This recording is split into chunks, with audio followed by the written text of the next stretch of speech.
Ici Bondy, ici Bondy. Ici Bondy, ici Bondy. B. B. C. BBC. Bondy. Bondy. Bondy. Blog. Café. Bondy Blog Café. Gabriel garde l'anonyme. Ici Bondy. Ici Bondy. Bondy Blog Café.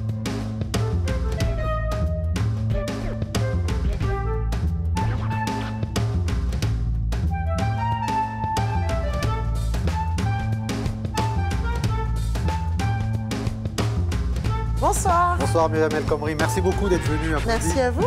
Je vous débarrasse, voilà, et je vous invite à rejoindre le bar. Parfait. Voilà, je vous en prie, Bonsoir. allez-y. Bonsoir. Bonsoir. Qu'est-ce que vous voulez voir? Un Schweppes tonic, s'il vous plaît. Et moi, un Coca Zéro, s'il vous plaît. Myriam El Khomri, comment ça va?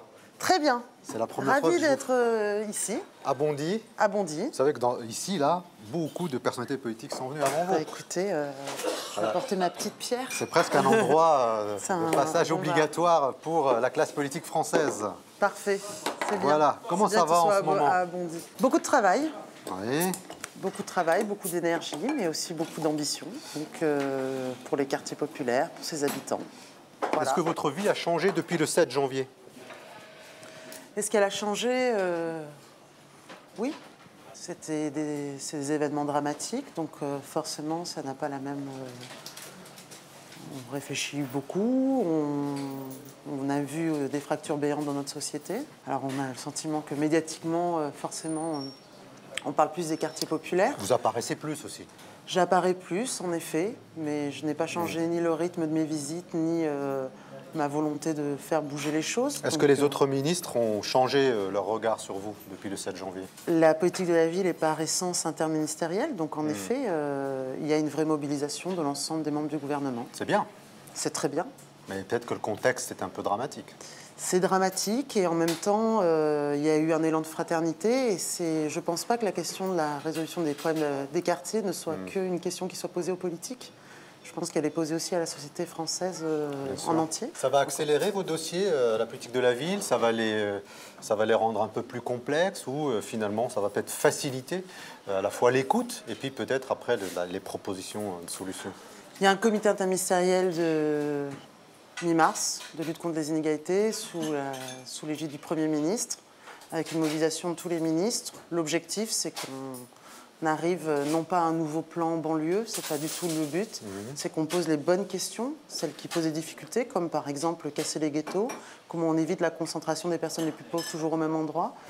Toutes ces questions-là sont sur la table, et moi, mon objectif, c'est qu'on arrive à répondre à des problèmes quotidiens des habitants.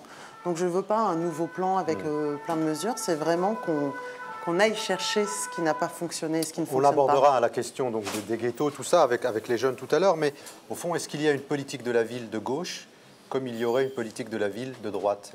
Est-ce qu'on sent qu'il y a une différence de perception et de vision, d'idéologie par rapport à cette question de la politique de la ville ou pas? Pour moi, une politique équilibrée, c'est aussi une politique qui reconnaît le rôle des animateurs sportifs, des éducateurs, des animateurs culturels, ceux-là même où il y a eu beaucoup de diminution de financement pendant de 2009 à 2012. Donc mon objectif aujourd'hui, c'est d'avoir aussi une vraie reconnaissance pour tout ce travail social, on va dire entre guillemets, qui a été aussi bien souvent maltraité. Or, je sais que pour être efficace, il faut que nous tenions ces deux Donc la droite a maltraité la politique de la ville et la gauche a une conscience... Je ne dis pas qu'elle a maltraité la politique de la ville, je pense qu'elle a maltraité le travail social. Ça a été une notion... Vous avez vu, même quand on a supprimé la police de proximité, on a dit à quoi servent les policiers qui jouent au foot. C'est pas ça, la police de proximité. Donc la caricature, sur tout le champ social, moi, me pose une vraie difficulté parce que je sais qu'une politique efficace, ce sera une politique qui alliera l'urbain, mais surtout l'urbain au service de l'humain. Alors, on va justement poursuivre, si vous le permettez, Madame la Ministre, avec la conférence de rédaction du Bondy Blog, celle qui donc annonce à la fois votre venue ici et surtout le contenu et des thèmes et des sujets que nous allons aborder dans quelques instants avec les 3 Bondy blogueurs. Voilà, j'appuie ici et si tout va bien...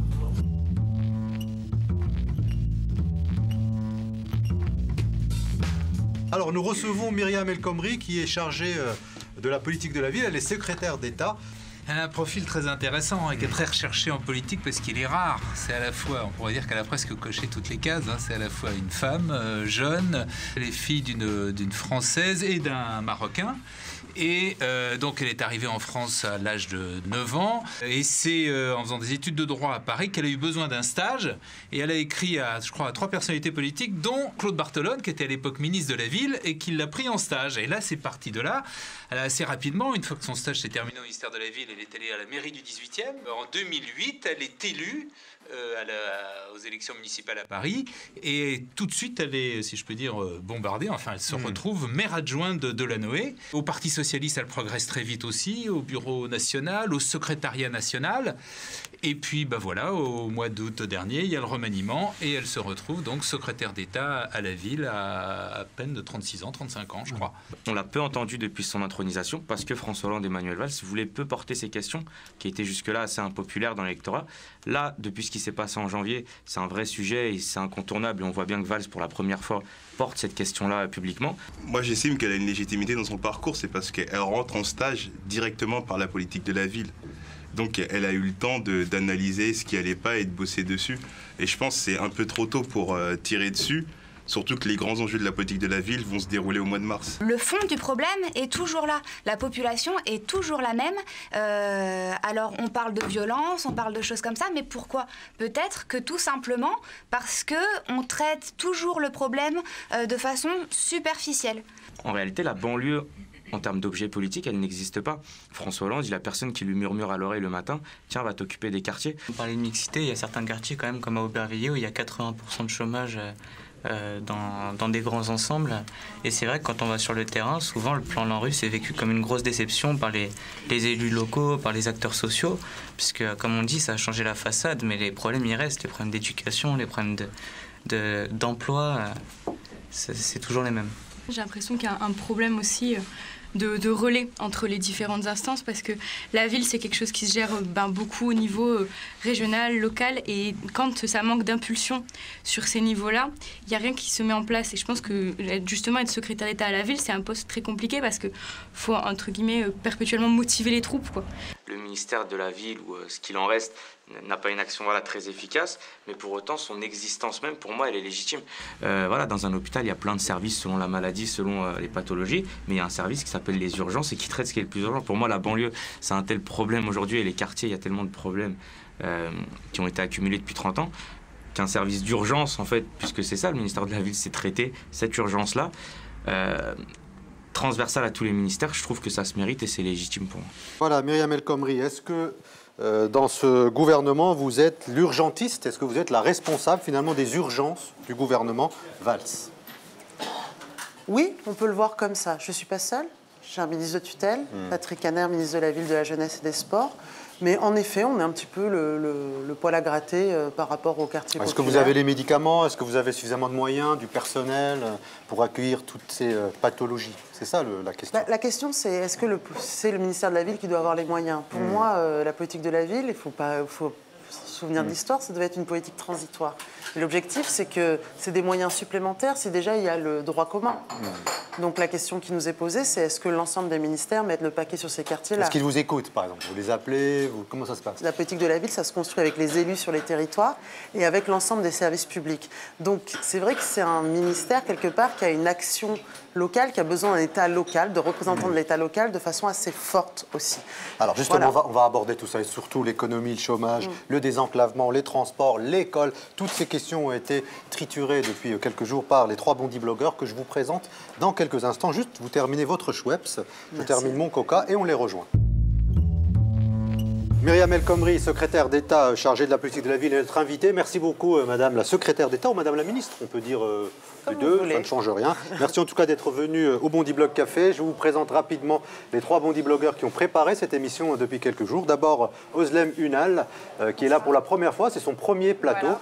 À côté d'Ünal, d'Özlem, vous avez Bala Fofana. Bonjour. Et Faiza Zerouala, donc les 3 Bondy blogueurs qui ont donc préparé ce magazine. Tout autour de nous, des collégiens, des étudiants, le reste de l'équipe du Bondy Blog Café. Avant de démarrer ce magazine, je vous propose d'abord l'édito d'Ilyes Ramdani.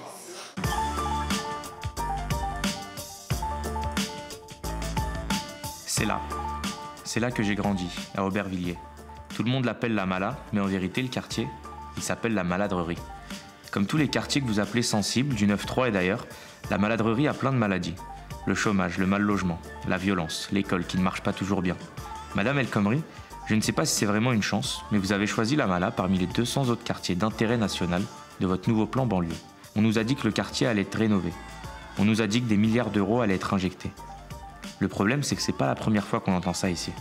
En fait, La Mala, c'est déjà une ZEP, une ZSP, une ZUS, une ZRU, une ZFU et tous les autres sigles un peu barbares que vos prédécesseurs nous ont légués. Ce serait mentir de dire que rien n'a été fait. De gouvernement en gouvernement, beaucoup d'argent a été déversé ces 15 dernières années, avec à chaque fois la même intention et la même erreur. Alors oui, on a changé les quartiers, fini les grandes barres dans lesquelles étaient arrivés nos parents. C'est sympa d'habiter dans un bâtiment plus petit, plus joli, plus lumineux, mais la misère ne fait pas moins mal dans une tour de 5 étages que dans une barre de 200 mètres. Non, les vraies armes, elles sont ailleurs.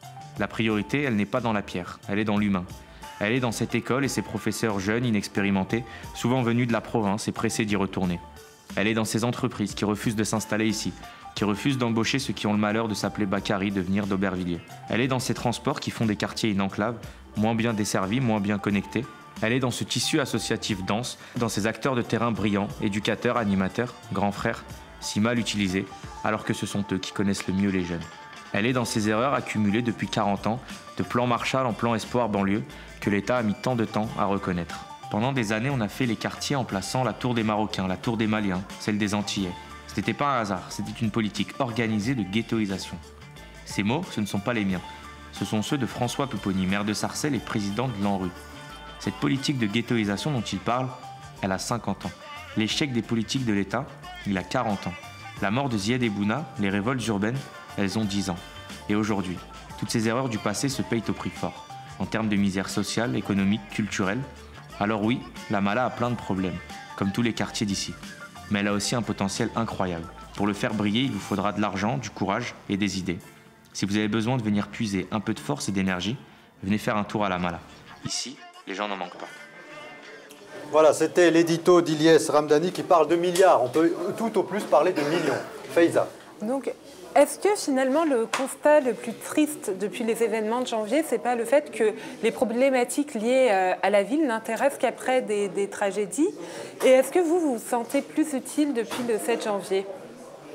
Bon, écoutez, les problématiques à la ville n'intéressent pas que depuis le 7 janvier. Le président de la République avait lancé le nouveau programme de rénovation urbaine le 16 décembre avec 5 milliards d'euros. Mais par contre, la question qui nous est posée, c'est comment on va plus vite et plus loin, en effet, depuis le 7 janvier. Parce que nous souffrons parfois de cloisonnements administratifs qui font que la complexité des territoires n'est pas toujours prise en compte dans l'ensemble des administrations qui fonctionnent de façon assez homogène, alors que la politique de la ville, c'est une politique qui se construit avec les élus locaux, avec l'ensemble des services publics et surtout avec les habitants.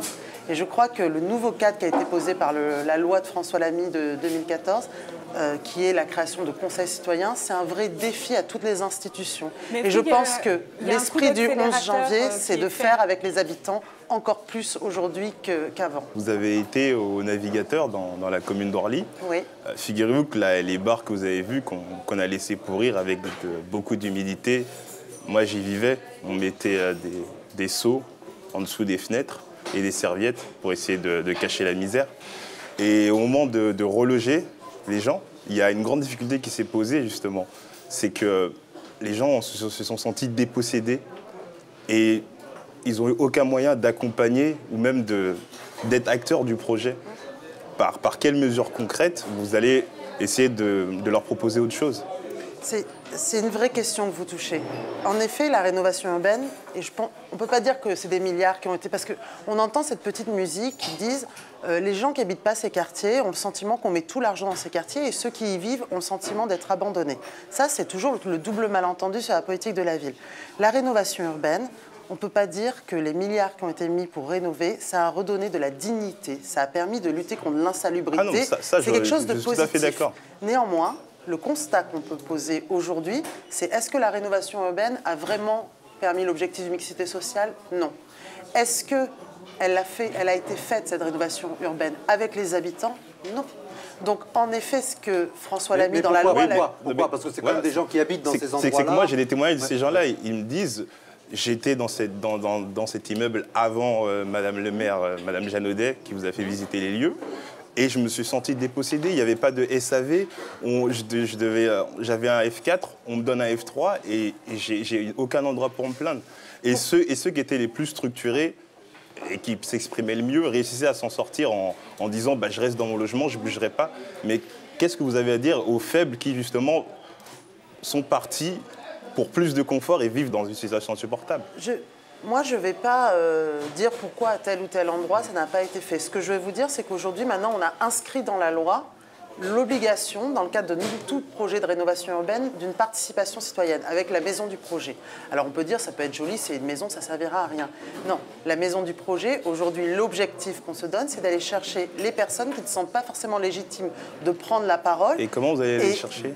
Comment on va les chercher? En travaillant avec le tissu associatif, en travaillant avec des associations comme Voisins Malins, qui fait du porte-à-porte, qui, par exemple, salarie des habitants de l'immeuble pour qu'ils aillent faire du porte-à-porte, justement, pour travailler avec eux. Et ça va se faire au moment de la conception des projets et tout au long. Il y a des projets qui se sont faits autour de la participation citoyenne.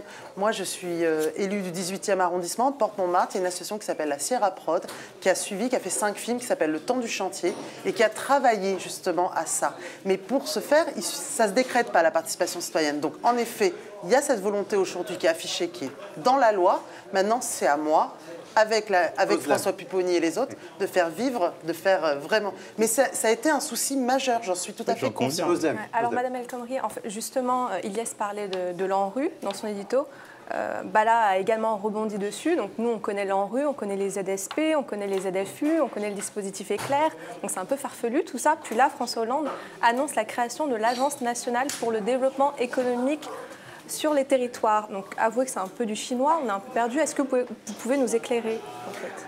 Alors déjà, il y a beaucoup moins d'acronymes depuis la loi Lamy de février 2014, puisque maintenant il y a la géographie prioritaire et vous avez une agence qui est l'ANRU. Voilà.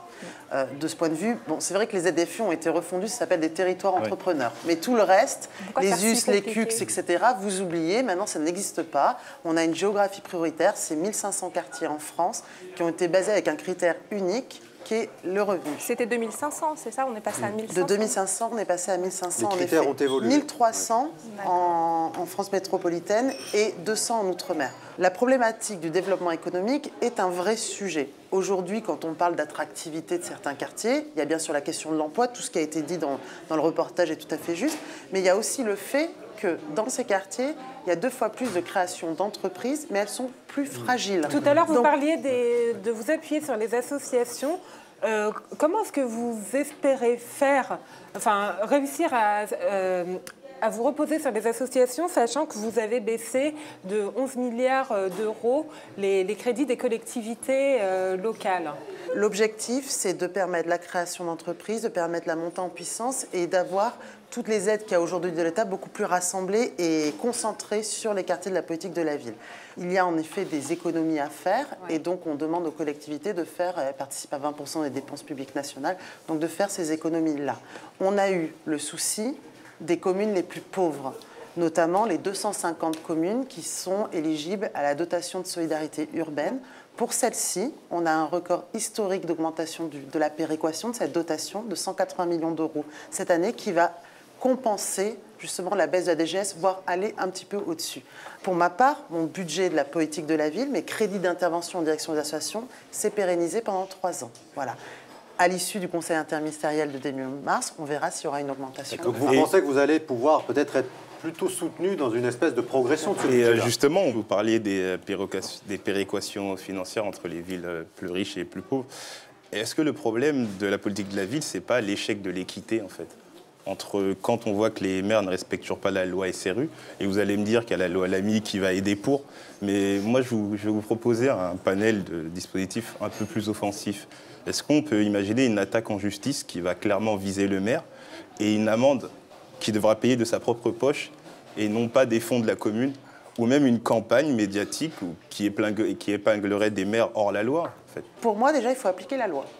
Et mais quand elle n'est pas appliquée, non, qu'est-ce mais qu'on fait aujourd'hui, la loi, les amendes multipliées par 5, la réquisition, faire des permis de construire à la place que le préfet fasse le permis de construire, aujourd'hui, ça n'est pas appliqué. Il y a la loi Duflot de janvier 2013 et après la loi Allure et puis la loi Lamy qui sont venues renforcer. Je suis tout à fait d'accord avec vous. Si on veut casser les ghettos, entre guillemets, si on veut éviter la concentration des personnes. Il faut y aller au bulldozer. Au même On endroit. est d'accord. Il faut dire que le problème dans les quartiers, ce n'est pas ceux des quartiers, mais bien ceux de la France entière.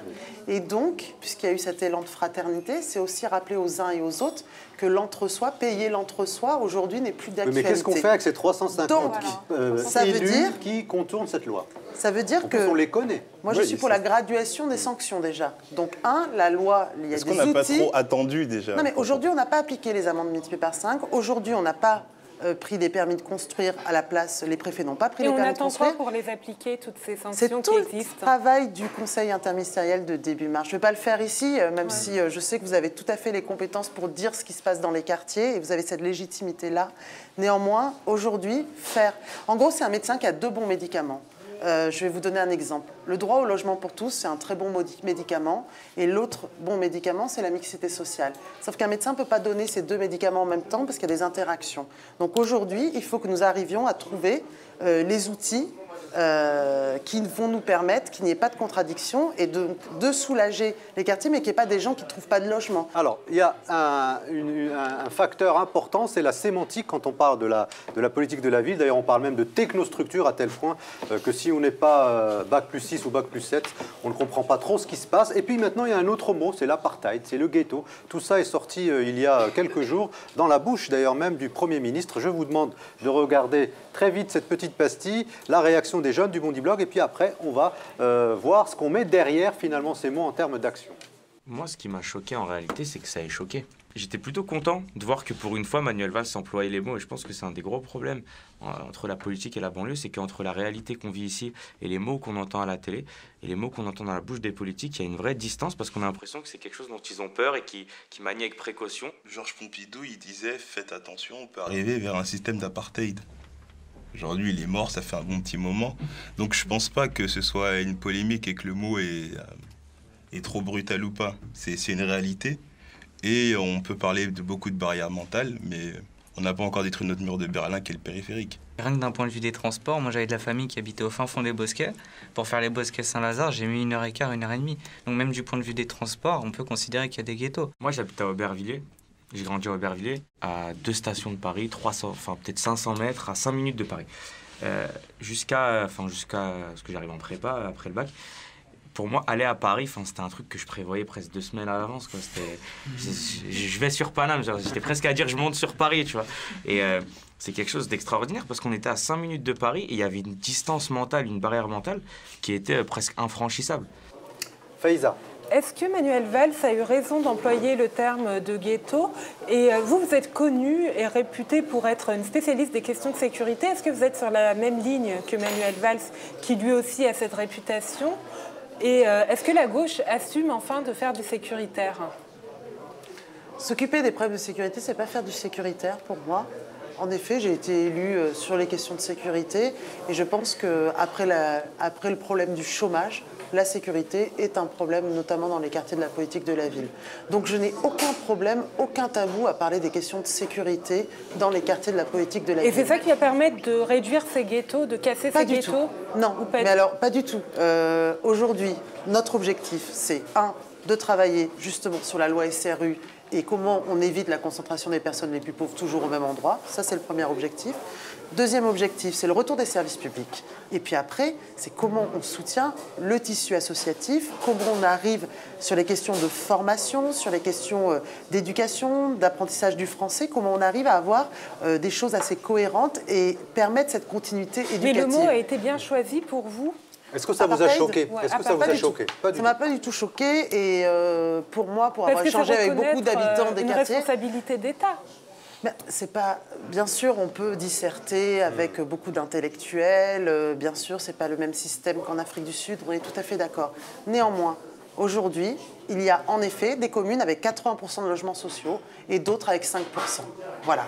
Donc ça, c'est une fracture béante. Quand vous avez 45% de taux de chômage dans ces quartiers-là, c'est une nouvelle fracture. La moitié des familles monoparentales, on dit familles monoparentales, c'est des mères seules avec enfants dans ces quartiers, 50%.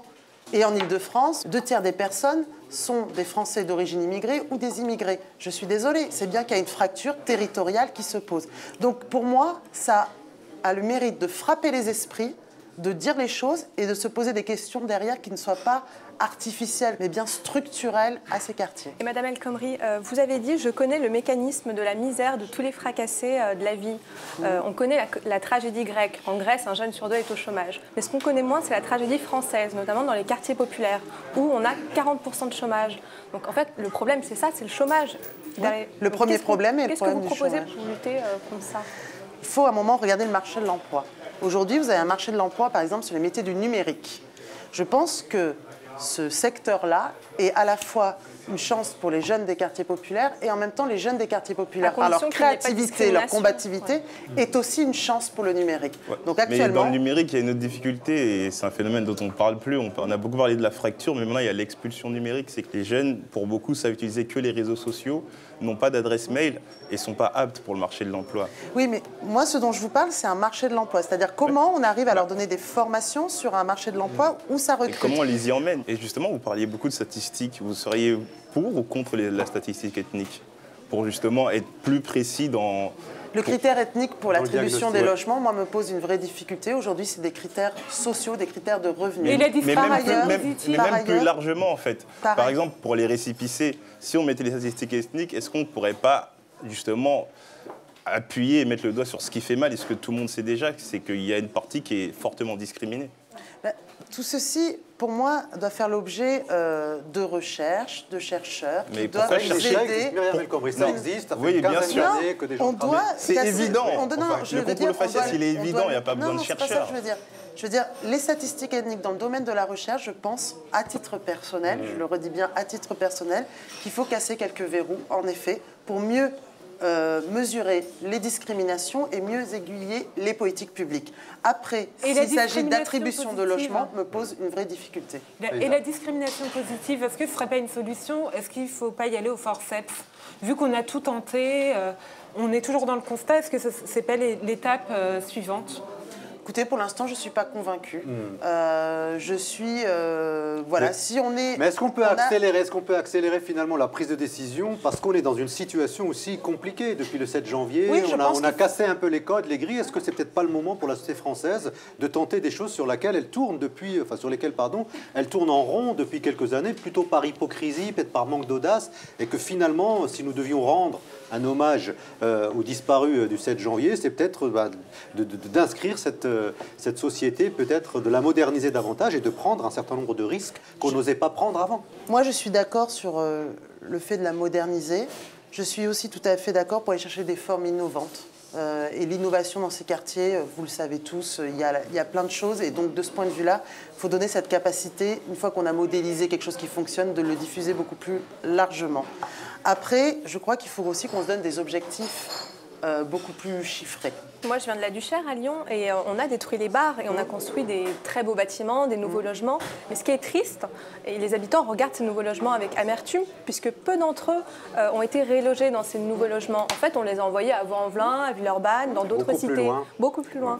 Donc du coup, en fait, on a cassé les bars, mais on n'a pas cassé les inégalités. Enfin, il n'y a pas une espèce d'injustice là-dedans? C'est tout à fait juste. Et quand on indique qu'on veut... Il y a deux choses à prendre en compte. Aujourd'hui, on veut que les règles d'attribution des logements se fassent à l'échelle intercommunale, justement pour permettre à la fois d'avoir une vision beaucoup plus large. Il me semble que c'est extrêmement important d'être à une autre échelle. Par ailleurs, la justice, enfin quelque chose d'équitable, comme vous l'indiquez, ça serait avant de faire venir des personnes extérieures à la commune dans ces nouveaux logements, il me semble important qu'on épuise déjà les demandes de mutation des habitants. Par exemple, vous avez des jeunes qui ont 32, 33 ans, qui souhaitent rester dans le quartier, mais qu'on ne va pas décohabiter de leurs parents, on va faire venir des personnes extérieures. Donc moi, dans la fixation de ces règles d'attribution de logements à l'échelle intercommunale, quand la question des logements des jeunes de ces quartiers me semble être prioritaire avant même de faire venir d'autres personnes extérieures à la commune. On va vous proposer, Madame la Ministre, d'aller un peu plus loin dans cette émission avec un reportage sur le musée de l'histoire de l'immigration qui a été inauguré il y a quelques semaines, au mois de décembre, par le président de la République, mais qui fonctionne déjà depuis 2007. D'ailleurs, il était clandestin. C'était le seul musée en France qui était clandestin. Il est devenu régulier depuis mi-décembre et donc Charlotte Cosset est allée là-bas pour faire un reportage et on abordera justement après ce reportage les questions d'éducation et les questions aussi de transmission de l'histoire de l'immigration.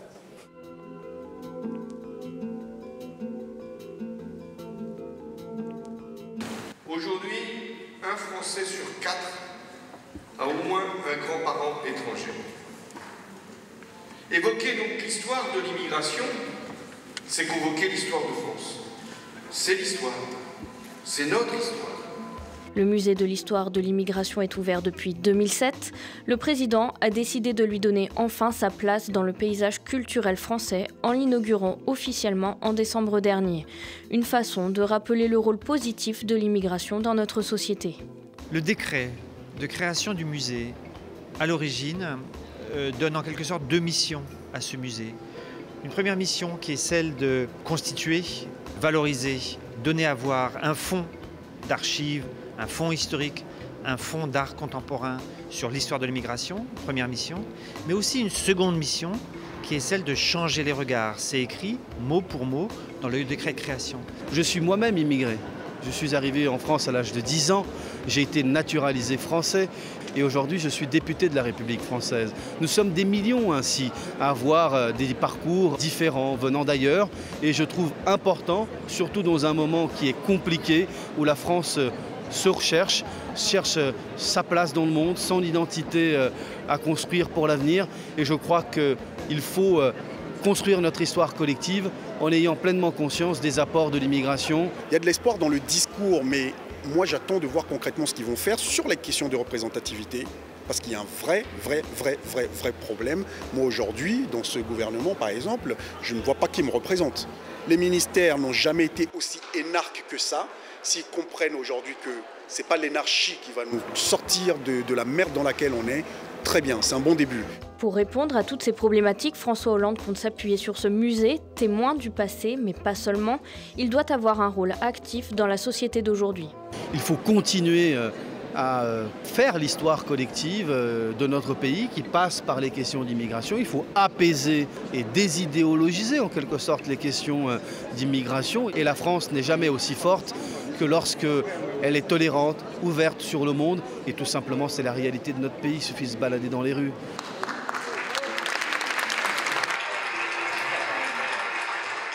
Comment on écrit un nouveau roman français pour que les gens arrêtent de croire aux 2 poids 2 mesures? Je pense qu'il faut déjà aller Je crois que la question de la participation citoyenne est extrêmement importante. Je pense que ce n'est pas aux politiques ou aux seuls élus. Non, mais dans les programmes d'histoire, il y a des velléités. Les élèves veulent savoir plus sur l'angle de l'outre-mer, la colonisation, ces choses-là. Ça, c'est le travail que doit être mené actuellement au sein du ministère de l'Éducation nationale. Mais moi, ce que je n'ai pas envie de laisser croire, c'est que la question des mémoires de l'immigration ne serait que le seul sujet des quartiers. Je pense qu'avec un Front national qui est extrêmement fort, il est de plus en plus urgent que nous partagions la mémoire de l'immigration et que nous la partagions pas seulement dans les quartiers, bien sûr qu'il y a un lien entre l'immigration et la politique de la ville. Voilà, mais il me semble en effet qu'il est urgent de redire ce que l'immigration, à travers les guerres, à travers ces 90% des autoroutes en France, l'économie, de l'économie, de dire des données très concrètes. Est-ce qu'il ne faudrait pas installer les ministères en banlieue, puisque ce sont les gens des banlieues qui prennent le métro à 5h du matin ou le bus de nuit pour aller dans le ministère? Moi, je ne crois pas le discours énarchie, on n'est pas représenté, etc. Je suis désolée. Sur 577 députés, il n'y a pas plus de 10 députés français issus de l'immigration. C'est quand même assez problématique. Est-ce que vous avez regardé ça sur quels critères? C'est le nom? C'est quoi? C'est le pays de naissance. C'est un peu palichon. Voilà, donc vous avez regardé ça. Donc vous parlez d'immigration africaine ou d'immigration... Si on fait des études très précises, Madame la ministre, ce que je veux dire, bien sûr, la question de la diversité aux élections locales, etc., bien sûr. Ça se pose et c'est une vraie question, la représentativité. Moi, je ne vous parle pas de ça. Ça, c'est très important et je le mets pas de côté. Je le mets pas de côté. Moi, parce que clairement, moi, quand on me voit arriver, on ne voit que mes origines marocaines aussi. À un moment, ça peut déranger aussi de se dire à quel point ça doit rester des marqueurs. Donc, moi, ce que je veux vous dire, c'est que ce qui m'apparaît... c'est pas la banalisation qui va permettre que ce soit plus un marqueur? Vas-y, Faiza. Non, mais il y a une question, il y a aussi une question importante qui est la question de la représentativité des populations qui vivent dans les quartiers, dans les médias.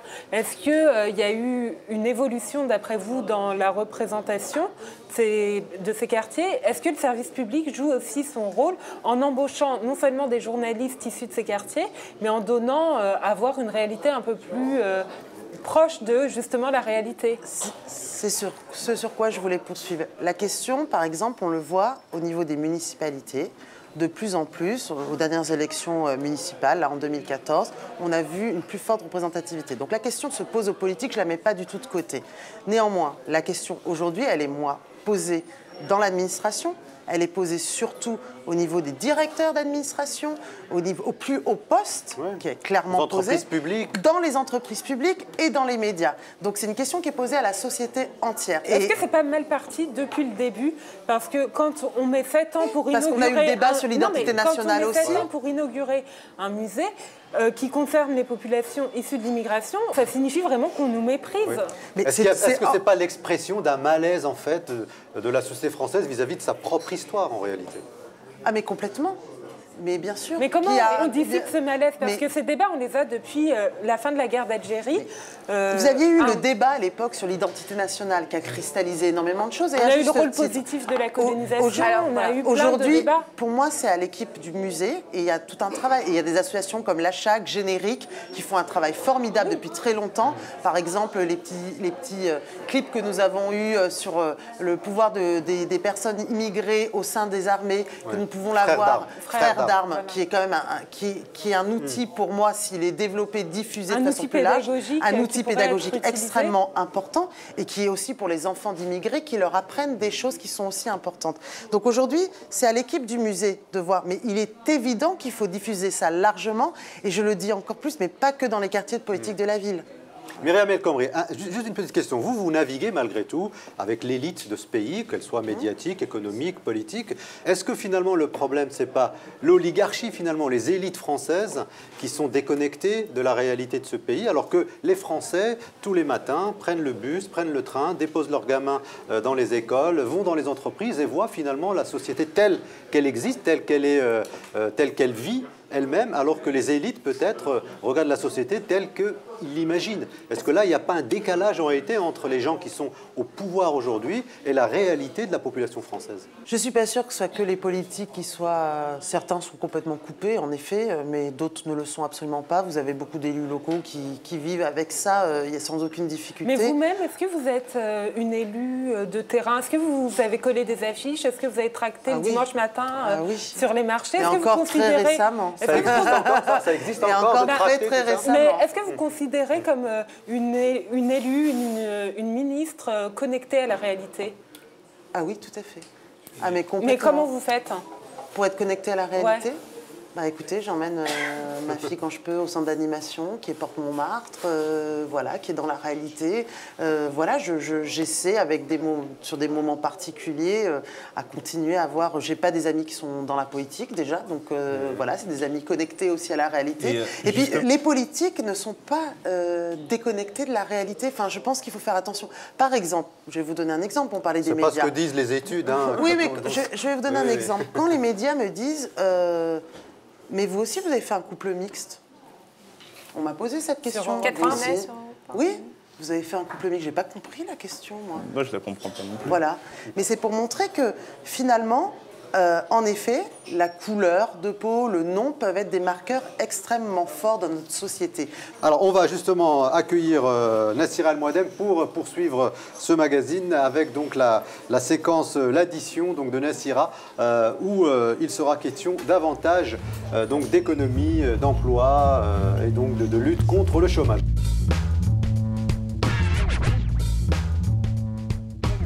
Bonsoir Madame la Ministre. Bonsoir. Vous allez en quelque sorte payer l'addition de ce Bondi Blog Café avec des questions économiques. La première, elle concerne les fameuses zones franches urbaines que vous avez d'ailleurs renommées territoires entrepreneurs. On rappelle brièvement le principe, hein, c'est mettre en place des zones particulières où il y a des allègements fiscaux et sociaux. L'objectif, c'est de permettre l'installation d'entreprises et surtout d'embaucher localement. Après presque 15 ans de mise en place de ZFU, quel est le bilan, Madame la Ministre ? Mais justement, on s'est basé sur un rapport du Conseil économique et social et environnemental qui est sorti début 2014. Bilan très bon sur l'implantation d'entreprises et bilan beaucoup moins bon sur les clauses d'embauche. Il n'est pas bon parce que 22% seulement des embauches sont des embauches de personnes qui habitent dans ces territoires, alors même que l'objectif c'était cela. Et puis la création d'entreprises également, puisque près de la moitié des entreprises qui s'installent dans les territoires sont en fait des transferts d'activités. Alors, il y a deux choses. Et ça fait 15 ans que ça dure. Non, il y a deux choses. C'est que la clause d'embauche était à 20% en 1996. Après, la clause d'embauche, dans une deuxième vague ZFU, est arrivée à 30% en 2003, je crois, ou 2004. Et puis la clause d'embauche en 2012 ou 2013 était à 50%. Nous avons mis une clause d'embauche aujourd'hui à 50%, mais nous avons en effet diminué l'exonération sur l'impôt sur les bénéfices pour éviter ces entreprises peu créatrices d'emplois et ce dont vous parlez, les entreprises boîtes aux lettres, celles qui vont changer de siège. Donc l'objectif, c'était celui-là. Mais on avait aussi une vraie difficulté, c'est que localement, l'écosystème n'était pas créé. Donc nous avons utilisé les propositions du rapport du CESE, justement, pour améliorer le dispositif. Le rapport du CESE proposait d'être à 30% de clause d'embauche. Nous avons souhaité la maintenir à 50%. C'est la différence qu'il y a avec les propositions pour améliorer. Et ça a coûté 7 milliards d'euros depuis 1997 avec un bilan mitigé. Qu'est-ce qu'il faut faire pour améliorer le dispositif en dehors de toutes les nouvelles mesures que vous avez énoncées? Ce qu'il faut faire, c'est travailler à des formations pour que les personnes, pour sortir de ce discours stérile de on n'embauche pas ceux localement parce qu'on ne trouve pas les qualifications. Il faut que les acteurs de l'emploi parlent à ceux de l'entreprise. Ça, c'est pas gagné. Et aujourd'hui, pourquoi nous avons adossé ça au contrat de ville? C'est parce qu'autour du contrat de ville, vous allez avoir les acteurs de la formation, la région, les acteurs de l'emploi, Pôle emploi, mission locale, et les acteurs du monde de l'entreprise. Et toutes ces personnes ne se parlaient pas avant. Par ailleurs, on a une charte entreprise et quartier au niveau national que nous sommes en train de décliner sur tous les territoires. Enfin, dernier point, l'échelle intercommunale est extrêmement importante en matière de développement économique. Mais est-ce qu'il ne faut pas sanctionner les entreprises qui ne jouent pas le jeu alors même qu'elles ont des exonérations fiscales et sociales? Ah, mais elles les perdent. Elles les perdent comment? Elles doivent, tous les ans, elles doivent envoyer des papiers pour montrer que la clause d'embauche est mise en œuvre. Si elles n'envoient pas ces données-là, elles n'ont pas d'exonération. C'est ce qui se passe vraiment sur le terrain? Oui. On n'a pas l'impression. Écoutez, c'est en tout cas le sentiment. Après, certains disent que la personne qu'ils ont recrutée a mis une adresse chez un tel pour respecter. Voilà. Et comment on fait pour évaluer cela? Par rapport à ça. Mais l'enjeu, c'est de faire vivre ces territoires entrepreneurs à l'échelle du territoire. Non, mais comment on fait pour faire en sorte que cette loi... Parce qu'on n'est pas dans une exonération mécanique aujourd'hui. Notre proposition, c'est de ne pas être dans des exonérations mécaniques, mais bien d'être avec une vigilance locale, avec un partenariat local entre tous les acteurs. Et vous avez dit que vous allez mettre en place un comité d'évaluation? Tout à fait. Comme c'est fait à Besançon. À Besançon, vous avez une zone franche urbaine qui a une clause d'embauche de 30%, ils sont allés à 40%. Pourquoi? Parce que vous avez des agents, des personnes qui font le lien entre les entreprises avant qu'elles s'installent et avec les habitants des US et notamment les acteurs de l'emploi. Donc on évalue, à Besançon, ils ont été capables. À quel moment on évalue cela? On évalue après avoir touché les exonérations? Quand est-ce qu'on évalue cela? Les exonérations ne sont pas mécaniques. Enfin, il y a deux sujets. Il y a des améliorations encore à apporter. Là, on a passé la loi de finances et des améliorations. Et l'Agence de développement économique a été appelée, dont le président de la République a parlé. On pourrait lui donner cette mission, justement, de vérifier les territoires entrepreneurs. Ce n'est pas encore, on est en train de travailler là-dessus. Donc, en effet, on peut aller plus loin dans ce cadre-là. Mais ce qui me semble extrêmement important sur le sujet, c'est que ces clauses d'embauche soient vérifiées localement. C'est quand même le rôle des services. Mais elles existent déjà, ces commissions de suivi, Madame la Ministre? Non, elles existent déjà? Non, pas partout. Mais si, c'est un décret. Il y a un décret de 2004, c'était commission de suivi relatif aux zones franches urbaines avec des élus, sénateurs, présidents de conseil régional, présidents de conseil général qui sont chargés d'évaluer. Elle n'est pas mise en œuvre. Et pourquoi donc? Je vous le dis, elle n'est pas mise en œuvre, puisque moi, quand je vais par exemple, quand je suis allée à Montpellier, j'ai demandé un bilan de la zone franche urbaine de Montpellier. C'est des données des services fiscaux que j'ai eus, mais je n'avais aucun élément à ce stade sur les clauses. Mais comment c'est possible? Ça fait 10 ans que ce décret existe. Eh bien, écoutez, je ne sais pas. Moi, pour ma part, je peux vous dire que à Besançon, là où ça existe, ou là où j'étais en contact avec eux, je n'ai pas fait toute la France, hein, mais je peux vous dire qu'à Besançon, je me suis rendu compte que ça fonctionnait bien. Voilà. Et ça fonctionne bien justement parce qu'elle se travaille local. C'est un vrai problème. Dernière question, Madame la Ministre. Oui, parce qu'il y a en effet un problème. La création d'agence Pôle emploi, février 2014, inauguration de l'agence Pôle emploi à Clichy-sous-Bois. Ça a été une nouvelle qui a été largement saluée dans la presse par les élus locaux en Seine-Saint-Denis. Est-ce qu'on va voir d'autres agences Pôle emploi ouvertes en Seine-Saint-Denis prochainement? Pas qu'en Seine-Saint-Denis. Mais en Seine-Saint-Denis. Oui, mais pas qu'en Seine-Saint-Denis. En effet, nous sommes en train de travailler avec François Rebsamen, justement, sur une mobilisation de l'ensemble du service public de l'emploi dans les quartiers de la politique de la ville, lesquels je ne pourrais pas vous dire à ce stade. Je ne peux pas vous le dire à ce stade. Février 2014, donc il s'est passé 1 an et pour l'instant, vous n'êtes pas capable de nous dire exactement où. Je vous Non, je pourrais vous le dire peut-être demain, mais là, je ne peux pas vous le dire ce soir. Gagny, Villemomble, Les Lilas, Villepinte, des villes de 20 à 40 000 habitants qui n'ont toujours pas d'agence Pôle emploi. Comment est-ce possible avec des habitants qui doivent faire entre une demi-heure et 1 heure de trajet en transport pour aller à une agence? C'est une vraie question. Nous travaillons justement au retour des services publics. Ça fait l'objet du Conseil interministériel de mars. Aujourd'hui, il y a les agences Pôle emploi. Je suis en train de demander des éléments sur les antennes CAF. Je suis en train de travailler également sur la CPAM.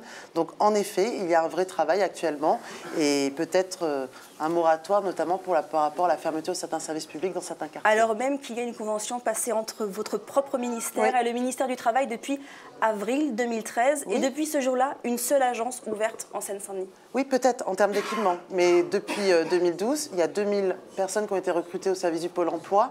Sur ces 2000 personnes, vous en avez près de 500 dans les quartiers de la politique de la ville. Et là, à partir de 2015, vous allez en avoir 700 sur le suivi des jeunes dans les services de Pôle emploi que pour les quartiers de la politique de la ville. Là, je vous parle de personnel, justement, pour travailler sur le volet autant développement économique qu'emploi. Mais je pense qu'avant que le personnel arrive, je pense que les habitants attendent d'abord l'installation des agences pour pouvoir rencontrer ce personnel de Pôle emploi. Des agences de Pôle emploi, d'enseignants qui restent dans les écoles et de policiers aussi sur les quartiers. Bien évidemment, la question du service public est très importante dans ces quartiers. Merci à vous. Merci. Alors, c'est l'heure des questions du public. On va aller de ce côté où il y a des jeunes du collège Travail Langevin de Bagnolet. Je ne sais pas qui a une question à poser. Bonjour Madame la Ministre. Bonjour. Durant votre ascension vers le poste que vous avez actuellement, est-ce que vous avez eu des contraintes par rapport à vos origines? C'est une bonne question. En effet, je ne sais pas si c'est durant l'ascension, mais dans ma vie, en effet, j'ai eu quelques contraintes de par mon origine. Alors aujourd'hui, maintenant que je fais de la politique, on a l'impression que je suis là grâce à mes origines. Donc si ça peut être utile à un moment dans ma vie, très bien, hein, moi je prends. Hein. Mais en effet, ça m'est arrivé dans ma vie, en effet, de... Mais contraintes, c'est-à-dire un croche-pied, une lettre négative, quoi. Enfin, c'est quoi? Non, quel genre de c'est du racisme ordinaire, par exemple. D'accord. J'ai fait beaucoup Moi, j'étais étudiante salariée pendant toutes mes études. Comme tous les étudiants aujourd'hui. Voilà, et donc ça m'arrivait, par exemple, quand je castrais le maïs, on me disait « mais toi, t'es une bonne arabe ». Donc je baissais la tête, et puis voilà, je prenais ça comme un compliment, finalement. Vous étiez présidente du Conseil général et adjointe au maire de Paris. Regrettez-vous vos anciens postes? Alors, je n'ai jamais été présidente du Conseil général, puisque c'est le maire de Paris ou la maire de Paris, parce que Paris, c'est une ville et un département. Ceci étant, peut-être c'est avant-gardiste, la question. Voilà. J'étais en effet adjointe à la maire de Paris. Est-ce que je regrette? Non. Même si, dans mon arrondissement, le 18e, je passais beaucoup de temps avec le tissu associatif, avec les habitants de 18e que je connais maintenant depuis 14 ans. Et ces moments-là me manquent de temps en temps. Très bien, merci. Je dis juste que toutes les collégiennes de ce collège ne portent pas le bonnet. Hein. Il ne faut pas non plus... Et ça vous va très bien. Voilà. À côté. Voilà, là. Madame El Khomri, comment expliquez-vous que certains maires préfèrent payer des amendes que respecter le quota des logements sociaux qui est à 20%? Et pourquoi l'avoir augmenté alors que certains maires ne la respectaient pas? Alors, pourquoi l'avoir augmenté? Parce que il me semble que c'était important, parce qu'on a beaucoup de mal logés en France. Donc c'était important pour les villes qui étaient déjà à 20 de pouvoir continuer cette progression. Après, pourquoi certains maires pensent qu'ils ne seront pas réélus s'ils construisent du logement social. Et pour moi, c'est pour ça que je disais tout à l'heure que cette question se pose à la société entière. L'ordre républicain, c'est appliquer la loi. Donc il faut, en effet, que nous prenions des mesures beaucoup plus fermes. Enfin, c'est pas tant qu'il faut que nous prenions des mesures, c'est qu'il faut que nous appliquions de façon concrète ces mesures-là. Parce que je crois que l'entre-soi, que ce soit des ghettos finalement de riches ou des ghettos de pauvres. Les ghettos de riches peuvent aussi poser des difficultés. Merci beaucoup Myriam El Khomri d'avoir répondu aux questions donc, des jeunes du Bondy Blog et du public ici présent au Murat à Bondy. Avant de vous laisser repartir à Paris, on va vous donner la fiche du Bondy Blog Café. Vous savez, il y a une tradition ici depuis quelques années. L'invité fait une petite dédicace qu'il doit lire à haute voix, sinon il ne reçoit pas le petit cadeau que nous lui offrons. Et celui-ci aujourd'hui, c'est un livre qui s'intitule Toxicité de Nadera Belletrech. C'est pour justement finir avec les ghettos. C'était aux éditions Plomb. Je remercie évidemment Özlem Ünal pour qui c'était une première aujourd'hui. Bala Fofana et Feiza Zerwala d'avoir donc préparé cette émission. Nassir El Moadem que je ne présente plus. Il n'y a pas beaucoup de place. Hein. Il n'y a pas beaucoup de place. Hein. C'est le ministère de la Ville, c'est plus petit que... C'est vrai que l'éducation nationale a eu Ah bah ouais, de place, l'éducation nationale, c'est un ministère régalien. Donc elle prend plus de place. Merci à l'équipe du Bondy Blog Café. Belle leçon de journalisme à développer sur tous les médias. Voilà. Merci beaucoup, merci de nous avoir suivis. On se retrouve le mois prochain sur LCP et France O.